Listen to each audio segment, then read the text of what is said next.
Hi guys, welcome to Life of Pi.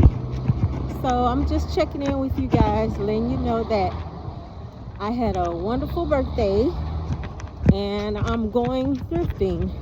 I'm off today, so I'm heading to go thrift.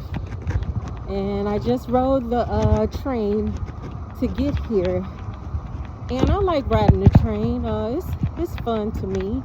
I enjoy it, and I get to sightsee as well.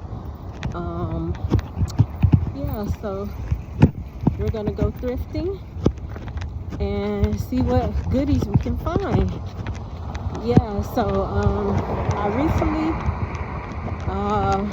well, not recently, but I moved from Alabama to Texas because I wasn't happy in Alabama. A lot of traumatic things happened to me back home in Alabama, so I was just ready to get out of there and start my life anew somewhere else. I met an African guy online.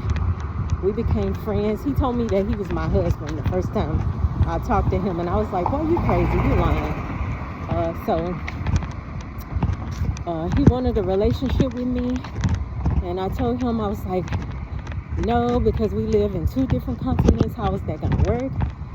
But I told him we could be friends, so we became friends. We would talk every day, all day. Me not knowing that he's grooming me because how I was raised very naive. My parents were very strict. I couldn't go outside and play. I couldn't have friends. I couldn't go nowhere but to school and church. So I was naive when it came to men and boys. So he was grooming me because he wanted a green card. So this went on for about 3 years, and he kept begging me to come to his country. And I kept telling him, no, I'm not going to come because, I didn't feel safe. I didn't really want to go by myself. But I was having such a hard time in Alabama that I said, you know what? Maybe this could be a blessing for me. So I stepped out in faith, and I went to his country, and I met him, and we had a good time. We got married, and I came back to Houston, where I'm living now, and I tried to build my life here, and COVID hit, and I didn't talk to him for 2 years.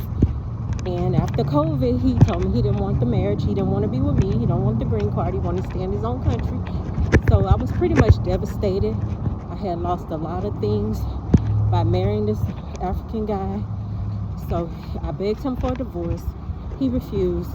For 2 years, I prayed, fasted, and finally out of the blue, he just said, okay, I'm going to give you a divorce. So I divorced him last year. And I'm just basically getting my life back together and getting, my confidence back from this tragedy that I went through. So I'll be back with you guys. We're gonna go thrifting. Let's see what goodies we can find. Stay tuned.